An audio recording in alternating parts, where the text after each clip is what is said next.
It's episode 105 of the Author Stories podcast. I'm your host, Hank Garner.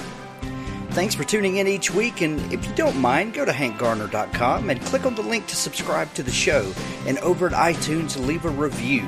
That really helps new people find the show.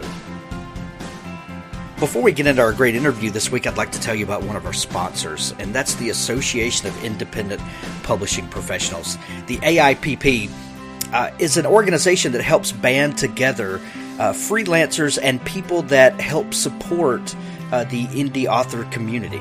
And by that I mean people that do cover design or layout, any of the things that authors need to do what they do. If you are one of the people that provides those services, the AIPP is the place for you. Come join them, get connected. You can network with other people. You can find authors that need your help. And if you're an author like me, you will find someone that has a service that you need. This is a great idea.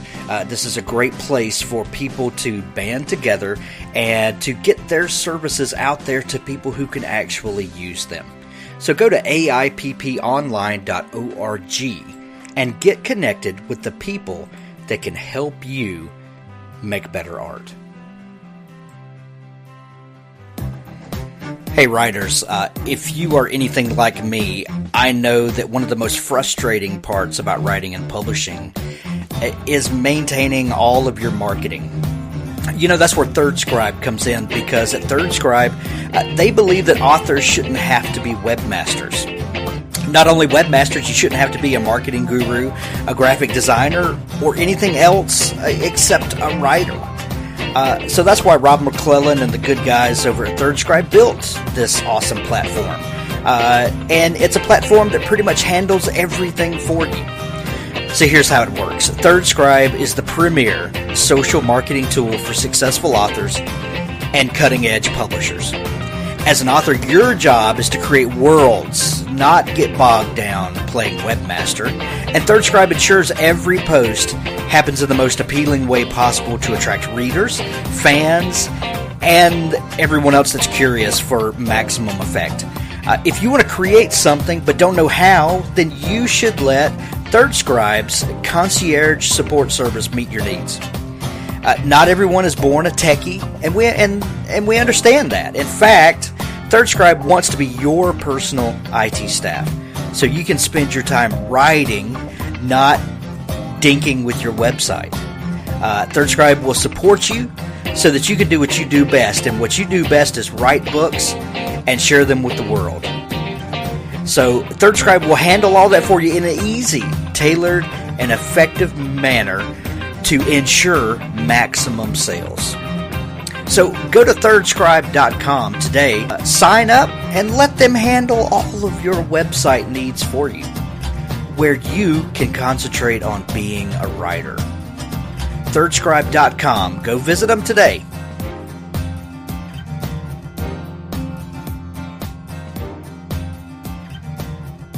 Well, thanks for joining me again for the Author Stories podcast, where I bring you the story behind the stories and the storytellers. Today, my guest, I'm very excited to have my guest on the show today. Lawrence Block has a very long and storied career, and super happy to have him on the show to give us some insight into him and his process. Welcome to the show, Lawrence. Well, thank you. Thank you, Hank. Good to be here. Well, thank you. I begin each show with a variation of the same question, and that question is, what is your first memory of wanting to be a writer or a storyteller? That would be actually in my third year in high school. I was probably I think I was 15 at the time, and I was beginning to enjoy writing compositions for my English class, and I wrote one on career aims, and I had fun with it, talking about the various careers I'd entertained since I was a very small child, and I said it ended with the line, "One thing becomes clear to me as I read over what I've written here: I can never be a writer." And the teacher, Ms. Jepson, wrote in the margin, "I'm not so sure about that." And I don't think I'd ever really considered being a writer until that moment. And after that moment, I never really considered anything else. Wow. Yeah. So that little piece of encouragement from that teacher it really kind of spurred this whole endeavor for you, huh? Well, I think I would have gotten to the same place anyway. Well, sure, but it sure helped. Yeah, but it certainly helped. Yes. Yeah. So when so you had this fire kindled, as it were. How did you then start taking this more seriously and think, okay, well, maybe this is something I can do? What was your path from there? Well, I was just writing things, but and I would send off stories to magazines, stories and poems to magazines with no real expectation of results. And but it didn't take that long. As I said, that was when I was in the later stages of high school, and it was only about 3 or 4 years later that I sold my first story and have been doing essentially this ever since. Wow. Where did you? Well, first off, what genre interested you in the beginning? I didn't really think in those terms. I just wanted to write. Okay. So what was this first story that you got sold? The first story was a crime story and sold to Manhunt, and is one can still read it. It's in various collections of mine, including Enough Rope, which is my omnibus collection with about 80 stories in it. Wow. When you look back on that story now, do you look back on it fondly? Sure. Yeah. I think a lot of writers have this tendency to to want to continually edit, and we look back at earlier work and go, I wish I'd have done this, or I would do this differently now. Well, one can look at one's entire life that way. Why limit it to the work? True. In that respect, how many days in your own life can you think of that you wouldn't edit now if you had the chance? This morning specifically. Yeah. Oh, that's great. So you sold this first story, and that obviously bolstered your confidence. Did you start maybe realizing, okay, this is actually a viable thing? I don't know what I realized when, but I was just going to keep on doing this, and then a summer job turned into a year-long job because I dropped out of college to keep it, and that was at the Scott Meredith Agency, which was not a great place to be a client of, but a terrific place to work at and learn the business. I was an editorial associate there and kept the job for about 9-10 months, and then I figured I'd done enough of that. But in the course of that, I was writing a lot of stories and selling the greater portion of them. That's wonderful. Where did you look for places to buy stories? Like, what was the market like at that time? Well, there were a lot of magazines then. They didn't pay much, but they were a place to get published and to make a few dollars. The pulp magazines as such had pretty much disappeared by the mid-50s, but there were still some digest-sized magazines. The two that have survived since then are Ellery Queen and Alfred Hitchcock's, but there were a batch of lesser magazines out at the time as well. What year would this have been? 57, 58. Okay.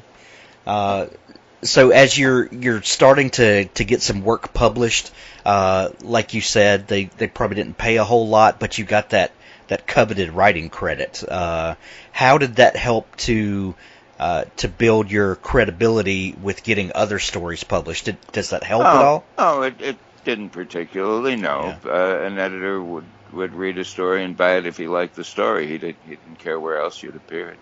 Yeah. So there was there seemed to be a much bigger market then for short fiction, like you said, with the magazines and collections and things like that. When did it was a big market compared to the years since. Right. It was a very small market compared to years earlier on. Uh, for quite a while in American popular fiction, the short story was the most important form commercially. People like Damon Runyon and O. Henry never wrote novels because they had no reason to. They wrote short stories. In the 20s, the Saturday Evening Post was paying people like Scott Fitzgerald $5,000 for a short story. That's the equivalent of I don't know what, probably 75 or 100,000 now. And it's ridiculous. And nowadays you can't find a magazine that pays $5,000 in today's dollars. Right.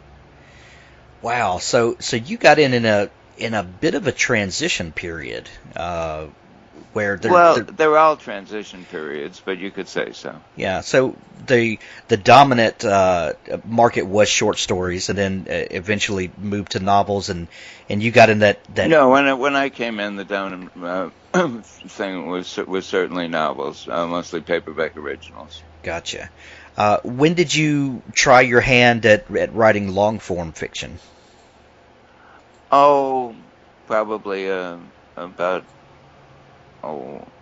8 or 10 months after I sold the first short story. It seemed like a long time, and in retrospect, it looks like a very short time. But by I think the late spring of 1958, I wrote a novel called Stranger the Ways of Love, which was published by Fawcett Press Books. And that was the beginning. Yeah. So how long did it take you to write that first novel? I'm not precisely sure. I remember it as somewhere between 2 and 3 weeks. Wow. Do you remember about how many words that novel was? Probably 55 or 60,000. Okay. There are these divided camps over between the write fast and publish a lot, and the write slowly, publish infrequently, but pore over that book constantly until it's just absolutely as perfect as it can be. When in writing a debut novel that quickly, what was your mindset going into that?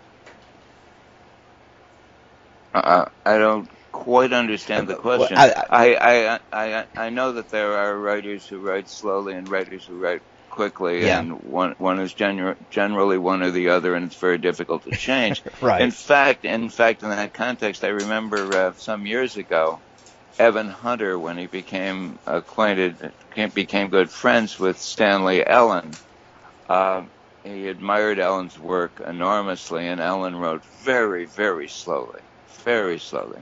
He would polish each paragraph before he went on to the next one. He would sometimes write a paragraph 10 or a dozen times before he moved on to the next one, and so on.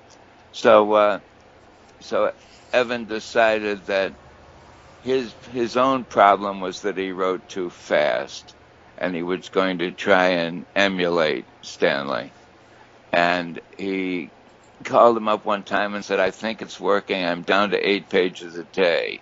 And Stanley didn't get 8 pages done in a month. I mean, it was a different mindset, and Evan also realized that writing fast worked just fine for him, and that there was no need to try to slow down.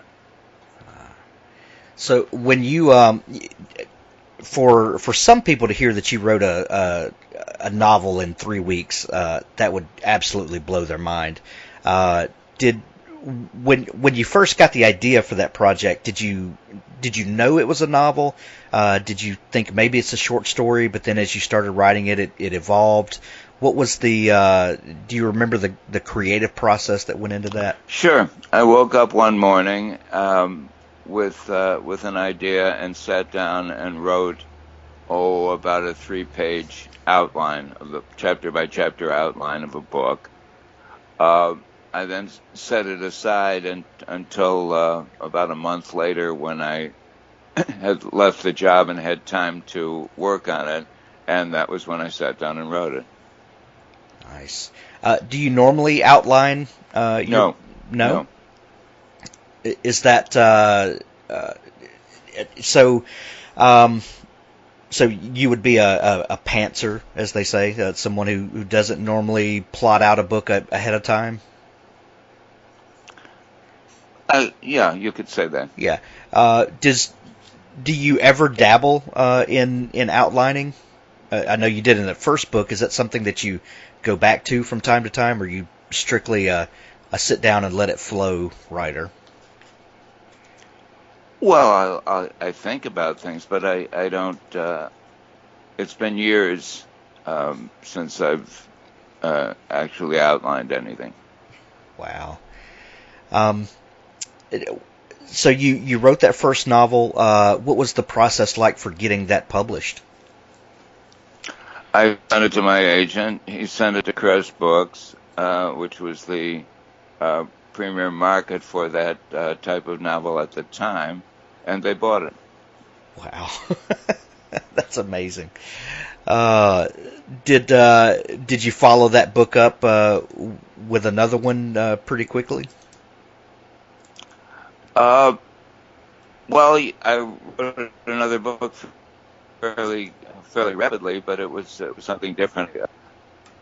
I got an assignment to write a book for a new publisher, Midwood Books, and did. And they wanted more, and another publisher started another line of paperback novels, and I wrote one for them, and they wanted a book a month. And in a very short time, I was writing a lot. Wow. What was a lot of people begin writing and they don't have the same publishing success story that you have. A lot of people flounder and they'll write a book and they'll send it out to agents and publishers and and collect rejection slips. What advice do you give to people that I'm sure people have asked you for years and years, advice on publishing? What do you tell people about getting their work out? Well, I should probably mention that my answer to that question has so far run to about 6 books on the subject. I've written a lot about writing. Yeah. I did a column for 14 years for Writer's Digest magazine, and it has led to quite a few books on the subject. The most recent, which I self-published just a couple of months ago, is called Writing the Novel from Plot to Print to Pixel. And it's an expansion and an updated edition of a book called Writing the Novel from Plot to Print, which I published with Writer's Digest Books in 1978, and which stayed in print continuously until about 2 or 3 years ago. And I decided to update it. So I would think that much of the answer to your question, and I'm not trying to dodge it, but much of it would be found in the various books I wrote. Well, that's absolutely helpful. I'll put a link to those in the show notes, and we'll dive into those for sure. How do you see that the market has changed over these decades that you've been publishing? I know that's probably a loaded question, but no, it's not. It's it's a good question. It's a hard one to. It's probably hard to quantify. Answer quickly. It's like everything else. How is I've been doing this for getting on for 60 years, and everything else in the world has changed almost beyond recognition. So it's not terribly surprising that writing and publishing should have changed as well. Sure. When I was updating writing the novel From Plot to Print to Pixel, um, I was very much aware that the material on how to write a novel didn't require a lot of changing. I did find things to elaborate and to update, but that hasn't, what makes a book work hasn't changed a lot since Aristotle's Poetics. I mean, it's been the same essential principles. However, I also added, 4 chapters on ebooks, on reasons to self-publish, on reasons not to self-publish, on material of that sort. And I noted there that while the other material had stayed current enough for close to 40 years, that the new material I expected to be obsolete in a couple of years, because that aspect of the whole business is in such a constant and unremitting state of change. Sure. It's all evolving at warp speed. The phenomenon of self-publishing is extraordinary. I've elected in recent years to do a lot of publishing myself, and find myself recommending it more often than not to people who are with the book that they want to know what to do with.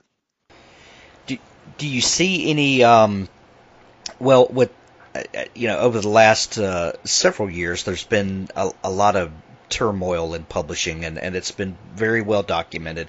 And like you talked about, the rise of self-publishing has really empowered a lot of people and turned that whole business model kind of on its head.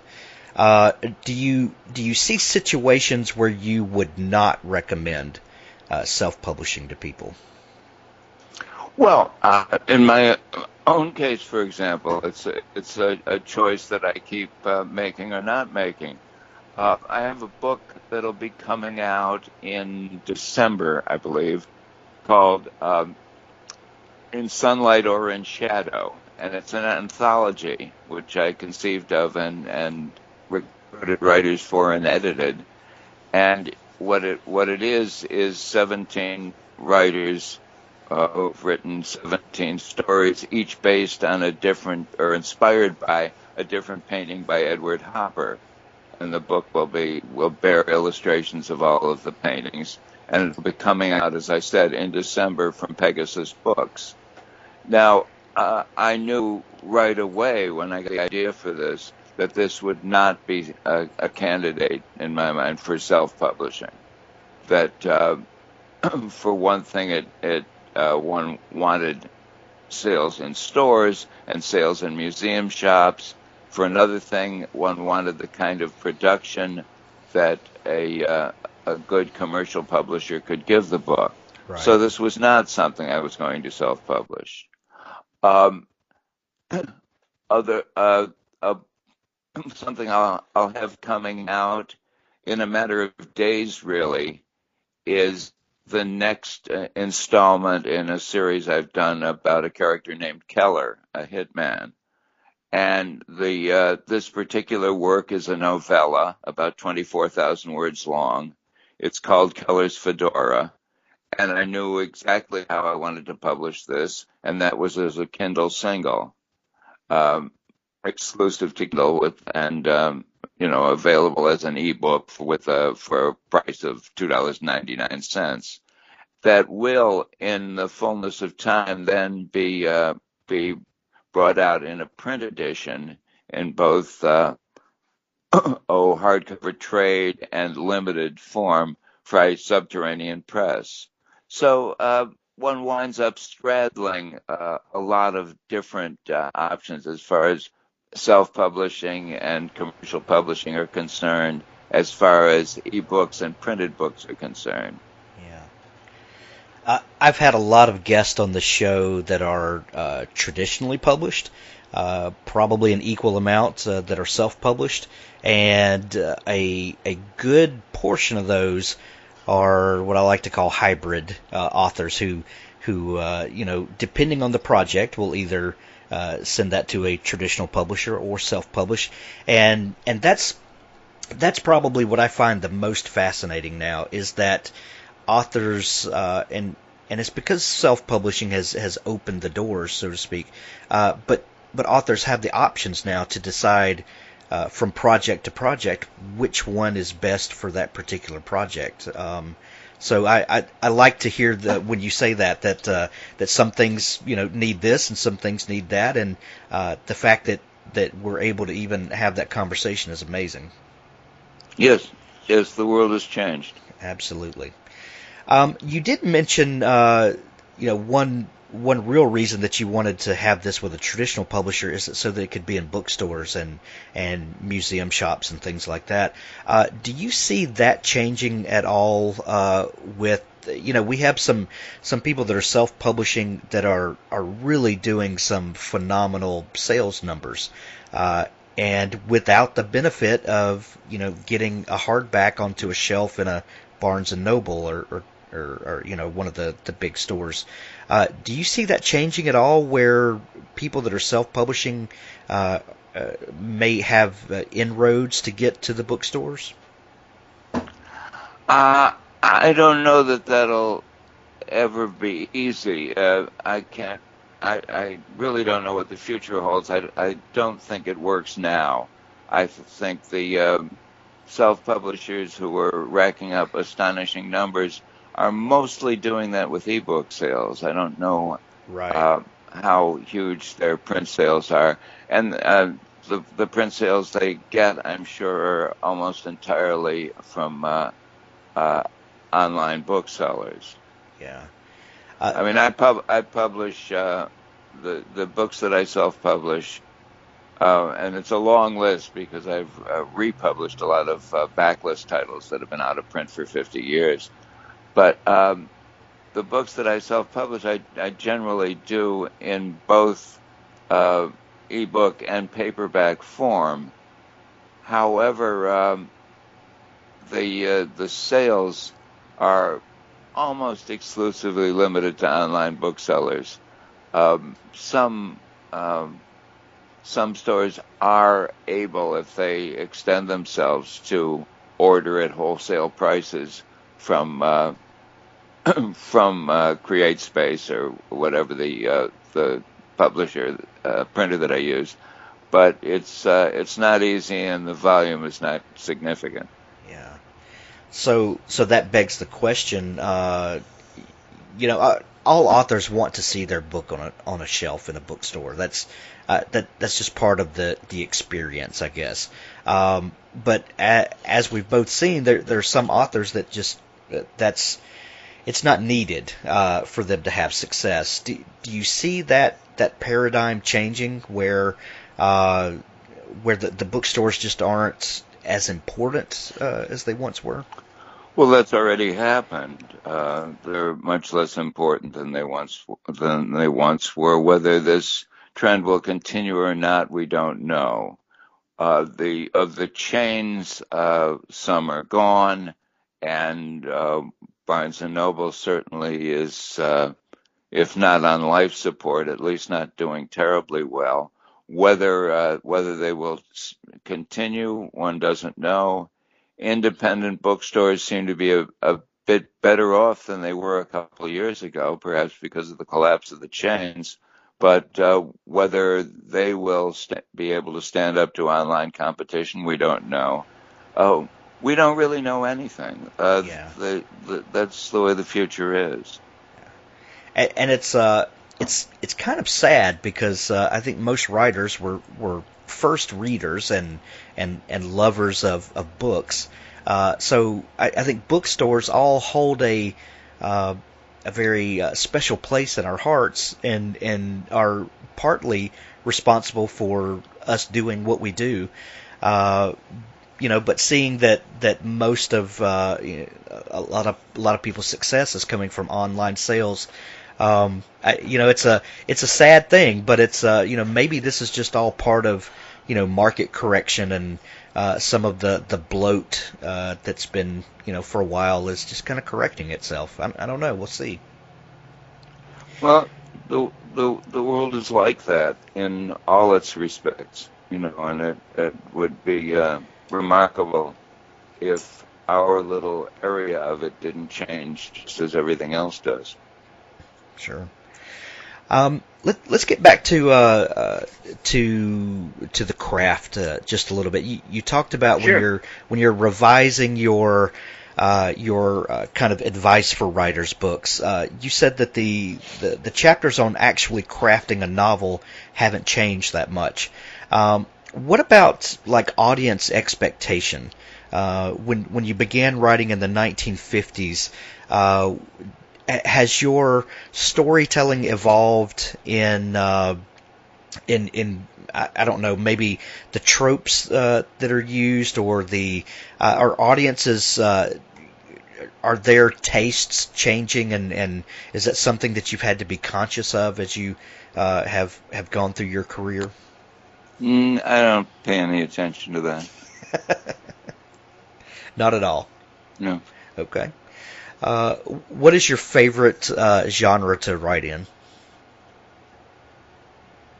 Well, since I've done the overwhelming majority of my work in the crime fiction field, I Yeah. suppose that would be the answer. Yeah. What is a key to writing a good gripping mystery? What do you are there themes that resurface over and over again? Probably, but I don't think much in terms of themes either. I just, tell the story. Yeah. What's your process like when you begin a new project? Do you have a character in mind? Are you thinking on a particular setting or situation? Kind of where does the story come from? Oh, God, I get an idea for something, and I think about it, and I start writing it. I hate trying to analyze it a whole lot in retrospect. You have also published under several pseudonyms. Uh, do you choose pen names when you want to go in a different direction, or what warrants writing under a pseudonym? Well, I haven't done that in quite a few years. Um, Early on, when I was writing erotica for a couple of markets, uh, I like everyone else who did it, with the sole exception that I can think of Charles Willeford, who wrote everything under his own name. But I, everyone else I know who was laboring in that particular vineyard wrote under pen names automatically. So I certainly did as well. Sure. Is that to protect your brand for people that come to you for a crime thriller mystery book, just so they're not surprised by the content? It was just what one did. Gotcha. Do you think that is would be pertinent today? If you were to write an erotica book today, would you do it under a pen name, or would you write Well, it as you? since I'm reissuing all those early books under my own name, I think the question sort of answers itself. Sure. Sure. Yeah. You've also written several long series. How is it different in picking up a story thread for an existing character? Is that easier for you than creating a new story from scratch? Well, nothing's particularly easy, but um,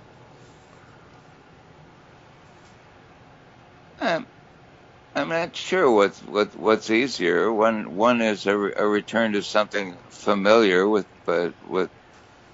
well, the other is a complete departure. But I don't know that one's easier or more difficult. I had R.A. Salvatore on the show a while back, and he talked about writing in his long-standing universe and with this character that has occupied most of his books. And he said when he sits down to write a book for that character, kind of the world building is already done. And it's like revisiting with an old friend. You just kind of pick up the conversation from there. Do you find that to be true? I, yeah, I guess you could put it that way. Yeah. Okay. Are you still writing short fiction as well? Yeah, occasionally. As I said, the Keller thing that's coming out is a novella. It's 24,000 words long, so that's makes it about a third the length of Right. an average novel.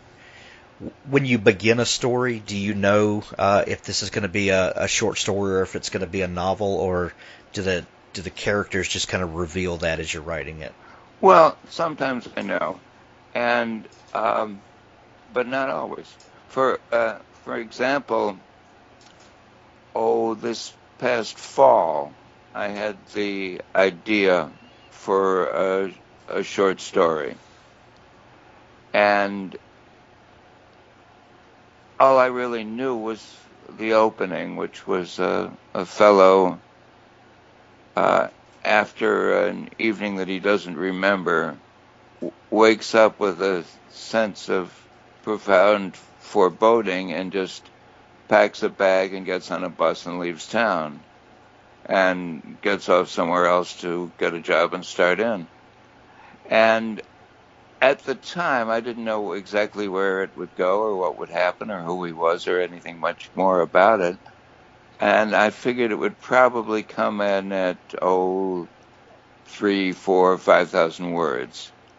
And I wound up writing about 21, 22,000, something like that. And it published it as a Kindle single, and it was very, very successful, actually. It and is still selling very nicely. It's called Resume Speed. And one thing that was nice is that the nature of the industry these days is such that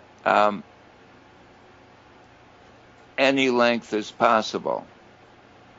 20 years ago, I would have either made sure it didn't go much past 10,000 words or that it ran to 65,000 anyway. It would have to be either a story or a novel, because otherwise there'd be no place to go with it. This has changed. Now, perhaps the most extraordinary thing about the change in the publishing landscape, and it's a result of self-publishing options, clearly, is that the playing field, it's not so much level as it's much longer and broader than it ever was before. There's really nothing you can't write and nothing that can't have a very good chance of finding whatever its natural audience may be. Which proves that there's always been an audience out there. There's just not been a vehicle to get some of these things to them. That's one of the Exactly. Just as eBay has shown that with merchandise, and just as Airbnb has shown that with living quarters. Yeah. Do you have an opinion on the different ebook retailers? Obviously, Amazon is the dominant player.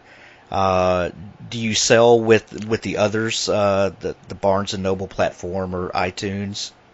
I have some books that I have on all platforms, and some that are exclusive to Amazon. Yeah. Do you get much traction on those other platforms? Some, but there's really no question that Amazon is the dominant player. Whether that Yeah, will always be the case, one doesn't know, but certainly for now. right. I think a lot of people struggle with that decision. Do I go exclusive with Amazon, and there are a few benefits to going exclusive, or do I stay wide? Just to protect myself if the market decides to shift. Well, it's nice to know that someone with an extensive career like you is still struggling with those same questions that the rest of us do. I don't know that there's a lot of struggle involved, but sure. Yeah. Um, with your long series characters, how have you? Well, with all of your work, how have you kept in touch with your audience over your career? Because obviously, with someone that's been as prolific as you have been, and have continued your series the way you do, you obviously have people coming back to follow your characters and to follow your career. How important has it been to you to keep in touch with your readership and to keep them informed? Well, I can't really assess the importance of it. I know that I'm inclined to be active in social media, on Facebook and Twitter, and to get out a newsletter to people who are interested in receiving it, which anyone can do, incidentally, by sending me an email and with newsletter in the header to lawblc@gmail.com. That will get you a list, and a click on the unsubscribe button will get you off it if you don't want to be there. So I do like to keep in touch that way. But I was sending out a newsletter by regular mail before email came along. So I guess that's something I've done to one degree or another for a while now. Sure, sure. And obviously, the internet age has helped. That has kind of closed the gap between keeping in touch and disseminating information and all of that. That surely has to be one huge thing that has changed in your writing career. Well, of course, yes. Yeah, yeah. Uh, Lawrence Block, where can people find your work and connect with you to follow what's going on and to get maybe up to speed on your back catalog if they're discovering you for the first time? Well, I have a website that they can look at, and that's remarkably enough, that's www.lawrenceblock.com. They can find me on Facebook or Twitter. On Twitter is at Lawrence Block. Facebook, look around and you'll find it. And I just explained how to get on the newsletter list. Aside from that, you can simply go to Amazon, type in Lawrence Block, and buy everything it shows you. Excellent. Lawrence, thank you so much for taking time out of your day to come on the show and share some of your wisdom with us. I appreciate it. Well, I'm not sure it's wisdom, but you're welcome to it. And thank you very much, Hank.